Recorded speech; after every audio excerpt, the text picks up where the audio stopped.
who will be the next athlete to throw. Absolutely. And Niels Laros, who's already won the 1500 metres there. So what a cracking race this could be. We were hoping that Niels Laros would at least double up, whilst thinking it'd be unlikely that he would do 3 events, and indeed he entered 4. His goal was just to win, and depending on your definition of that, he's certainly got at least 1 gold medal for the Netherlands, having doubled up last year in the 1500 and the 3000 metres, winning both. One of his teammates here in this frontline forward camp.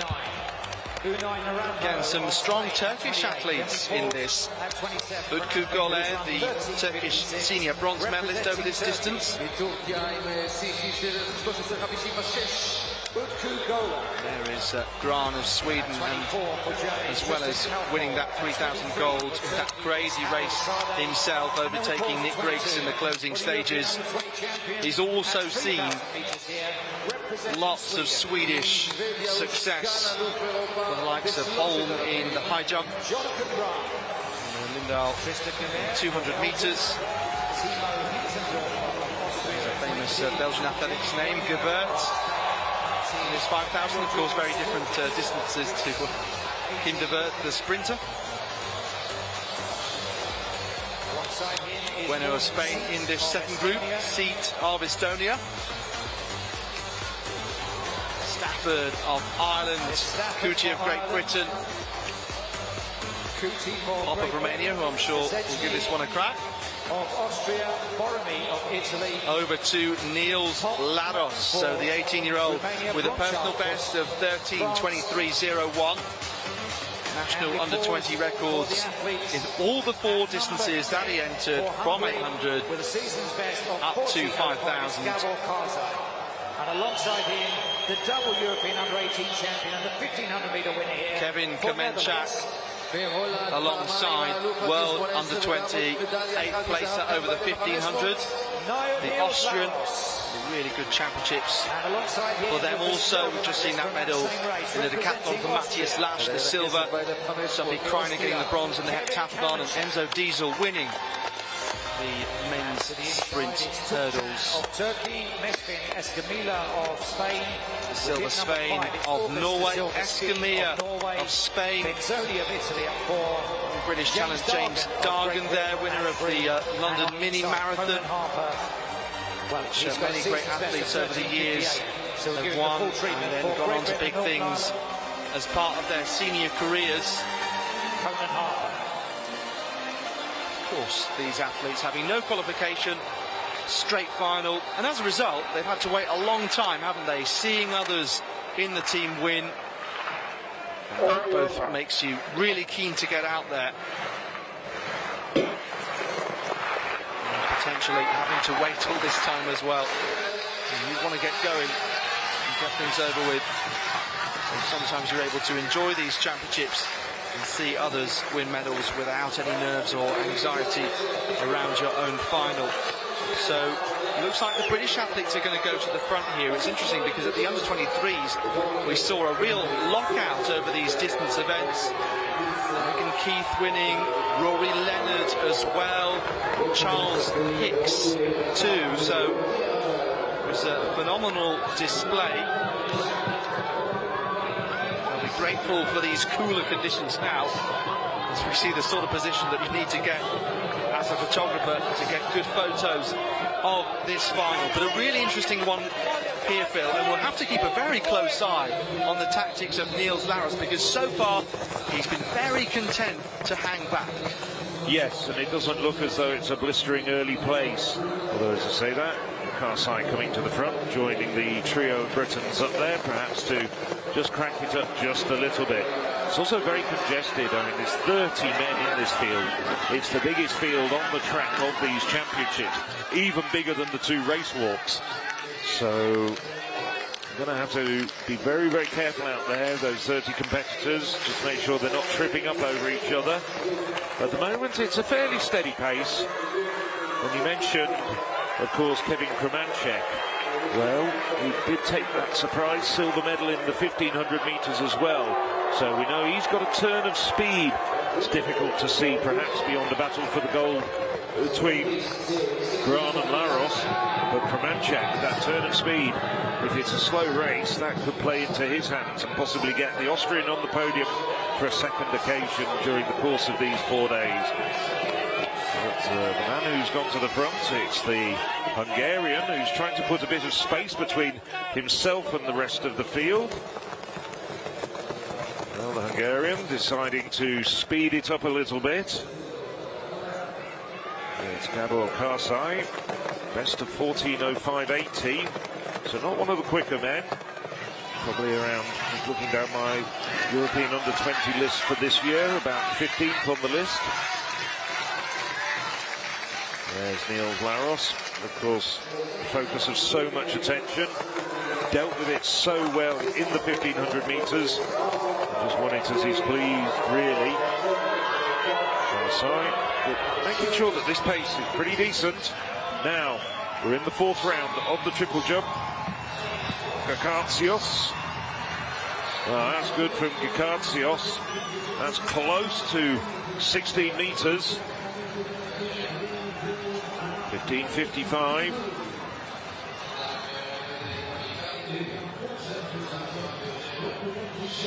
Gikatsios. 15:72, an improvement in the 4th round for him. Saraboyakov, 4th at the moment. That is over 16 metres for Saraboyakov, without a doubt. That's challenging his compatriot Valchev, who's got a 16:16 to his name from the 2nd round. Saraboyakov, well, that could well be a personal best for him as well. Indeed it is, and it's a legal win. Some of these jumps are not record legal. At 16:21, a personal best for Saraboyakov, and he overtakes Valchev as we switch back to the track, and it's still the Hungarian Karsi in front by about 15 metres. And the 3 Britons content to lead the charge of the rest of the 29 men who are now in single file, covering about 25-30 metres, but nobody drifting off the back. Yeah, a couple drifting out to the right-hand side just to pick up some water. Kremenchak, one of those. And, well, ultimately, if you looked at the 2 events that he's competed in, you might have expected him to be a bit more of a medal chance in this 5,000, because he is second out of those here behind Laros on those standings. 17 seconds off the Dutchman on personal best. Laros now sitting in the middle of the pack there. They're almost engulfing him so that he disappears. And we see the camera shot from the front. So Karsai, the 19-year-old from Hungary, and already with 1 national title at senior level to his name in the 10,000 metres in Budapest. 29-28, that was back in May. Of course, most nations having their 10,000 metres championships outside of their main champs. Also, a national under-20 record in the half marathon too, 65:46 in Pardubice back in April. So Kremenchak stopping for water a couple of times now. Perhaps he's feeling that 1500 in his legs. The 3 Brits having a bit of a team race here with Dargan and also Conan Harper behind him. He's made a massive improvement of more than a minute this year, from 15:37 to 13:58. And was second at the UK under-20s, the Scottish athlete, so second indeed behind James Dargan, looking very determined here. So Valchev, how does he respond to losing second place to his compatriot Saraboyakov? Had a foul in the 3rd round. I don't think that's over 16 metres. It won't be an improvement for Valchev. Had that personal best of 16:16. European under-18 champion in this very stadium just over 12 months ago. 15.97 for Valchev, who's still in medal contention. There's quite a gap between him and Ilmaz in 4th place. Well, Karsai still at the front. The chasing group just about to envelop him. 2 people we haven't really mentioned, but just looking down the lists. Well, of course, there's only 7 Europeans that have broken 14 minutes this year. Maybe we should keep an eye out for Golar of Turkey and El Gunri of France, because they're 2 of those men who have actually gone under 14 minutes this year. And maybe if the pace starts to pick up, they could well get up into medal contention. But we're still looking really very much at the likes of Jonathan Graham and Niels Laros. Laros tucked in there. He's back in about 15th place in the middle of the pack at the moment. There's a lot of men in front of him and a few to his side as well. He's a little bit boxed, but he's got plenty of time to work himself out of it. And he's got the talents as well, just to edge sideways and then switch through the gears and quickly gets up to the front. This sort of pace isn't going to trouble the likes of Graham or Laros, I don't think. But at least Karsai has kept it fairly reasonable, and some of the men behind them, it's starting to look a bit like comic formation, as we so often see in championships. Some of the men trailing off behind the main pack. Yes, initially came through the first kilometre to 50, so we're on 14.10 pace. Has dropped back. Karsai has been closed in on by the chasing pack, and so much so that I can only see 3 athletes who aren't with this group. Obviously they are more in single file. 3 kilometres, 8:41, so decent pace nevertheless, and I'm sure it's going to tell later on, despite the fact that the conditions are cooling. And just as I say that, Karsai decides to put in a spurt, and the difference between him and the chasing pack suddenly goes from 2 metres to 20 metres, and the rest perhaps.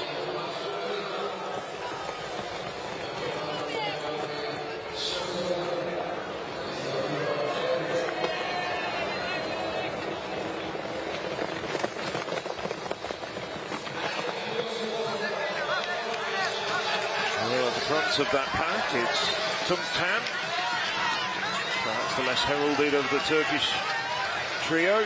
Golar starting to move up a little bit. You can see Grant still in there.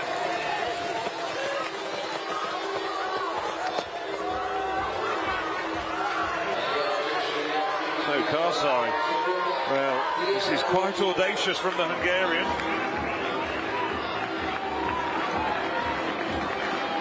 Quite extraordinary, really. I mean, if you're someone like Niels Laros at this point in time, you remain content, but I wonder how long for. It's very unusual, though, to describe it as a second surge that we've seen, but ultimately the rest of the pack just seen their pace drop, and Karsai doesn't want to see that, and therefore you can see the camera foreshortening it from this particular angle, but ultimately it's the majority of the back straight between the Hungarian and Tungtan in 2nd place. So Dargan remains close to the lead of this group. His teammate Harper just dropping back there, but all still in contention behind. And you just wonder, is it a matter of time before they all close up on Karsai? Well, that's a very good point indeed. I mean, Karsai set his personal best of 14.05 in an under-20 match between Czech Republic, Hungary, Slovak Republic and Poland in Banska Bystrica, where we're off to next year for the European Under-20 Championships. And maybe he just is saying to himself, well, I've got absolutely nothing to lose. He knows who the real talents are in this race. He'll have seen that by just looking down the list. He hasn't had any help. This has been a bit of a time trial as far as Karsai is concerned. And he's running close to his personal best, not quite 14.05 pace. Why not, you'd probably say to yourself. He is starting to look a little bit tired at the front. Running style perhaps a little bit ungainly. He's quite tall. but now it's looking as though the two main protagonists who we'd be expecting to feature when we get into the final couple of laps, Jonathan Grahn and Niels Laros, starting to move slowly into position and poised to attack. Yes, it's about 5 seconds behind on the road. We're now into the last kilometre of this race. Karsai, well, he's still going to go through the finish line with 2 laps to go in the lead, and in the lead by about 30 metres. But the rest of the pack now, well, they don't really even seem to be starting to decrease that gap up the front. Well, we mentioned 1500 metres silver medalist behind Laros, Kevin Kaminschak from Austria. He's up there as well now. So all 3 men who've already won medals at these championships are already in striking position. Well, it's coming up with 500 metres to go. They are closing the gap a little bit. But all credit to Gabor Karsai. He's given it his all, and he's made this a decent race. Now, whether or not his tactics are ultimately decided to be unwise or otherwise, all credit to him for not letting everybody dawdle and look around at each other for the best parts of 11 laps. Yes, and as Niels Laros comes to the front of this chasing group, 1 lap to go now. It just feels a little bit ominous. 13:16 at the bell. Well, I was looking at the last 2 previous laps. Karsai relative to Laros, who was hanging back there, 71-second laps compared to 70 for Karsai. And you just thought, when are they going to close? And they've done it now. He's been swallowed up by this pack. He's going to try and manage this gap and respond. But it's Laros against Grahn. So, 1500 champion against the man who won the 3,000 metres. Boy, was that a messy race. This one has had a very different story. Netherlands against Sweden. Grahn, this would be some scalp to claim. Kaminschak trying to get on 2 podiums with Dargan fighting him over 3rd and 4th. Laros puts his ear to the crowd. A similar celebration to Grahn. But Laros is a double champion once again in Jerusalem, as Kaminschak holds off Dargan, and he's absolutely delighted to be a double medalist. Talking of which, 2 goals to the Netherlands and Laros. And the long-time leader, Karsai, comes home in 5th. But I just want to give him a salute, because he really did make this a really decent race. Otherwise, I wouldn't be surprised if we'd seen a time just barely inside 15 minutes. But everyone was wondering what they had to do to beat Karsai. He's got some credible times over 10,000 metres, and he's also raced a half marathon recently in 65 minutes. Well, that's enough for Karsai, though, even though he deserves a lot of plaudits. Let's salute the champion, Niels Laros, 14:11.82. Jonathan Grahn just beaten out by a second. But he'll be on his 2nd podium of these championships after his 3,000 metre win. So too will be Kevin Kaminschak of Austria, 1500 metres silver medalist and 5,000 metres bronze medalist. Dargan of Great Britain, Northern Ireland just missing out, and there's the aforementioned Karsai. Escamilla coming through 14:20 and a personal best for the Spaniard. Looking as though it's El Gumri coming through. We were seeing Escamilla to start with, Golar, El Gumri and Golar, who I mentioned towards the end of that race as men who've also got good credentials inside 14 minutes, but didn't quite have the turn of speed when things started to hot up with about 2 laps to go. So that was an entertaining race, as I said, and it was made entertaining thanks to Gabor Karsai of Hungary, who threw down the gauntlet to everyone. In the end, had to settle for 5th, and nobody could resist that turn of pace from about 300 metres to go of Niels Laros. Not even this man, Jonathan Grahn, who we know is a really good 1500-meter runner himself, a 3:37 man at best. Well, and somebody will be writing off to their shoe company for a replacement. That's Kuffold of Germany. Everybody seems to be happy. No disappointment there, not even from Grahn. I think he knows he was beaten for speed by the better man, but he'll go back, take stock, come back and assess what needs to be done to beat Niels Laros. As we said, Niels Laros, I think he's going to be a contender for the European Athlete Rising Star of the Year award as we look at the replay of that last lap. Laros starting to close down on Karsai. They go past him with about 320 metres to go just before they enter the back straight. And here's the home straight. Briefly it was a battle between Laros and Jonathan Grahn, but then just that turn of speed from a 3:32 man gave the Netherlands a gold medal. Sweden, though, they're having a great championships, as we've said on several occasions during the course of this morning and this evening. They've got 5 gold medals and they've got plenty of silver and bronze to boot. Jonathan Grahn coming home in second place, but there was no stopping that man, Niels Laros. He asked for applause about 20 metres out and thoroughly deserved it. Yeah, so Sweden have 7 medals in total now. And the Netherlands, both of their golds have come through Niels Laros. And Austria also having a great championships. That is their 5th medal indeed. 1 gold, 2 silver and 2 bronze. So all of those nations in solid positions on the medal table, albeit Sweden can't quite catch Germany because they are just unbeatable, seemingly, with 8 gold medals, 22 in total, as we see this full result from the men's 5,000 metre final.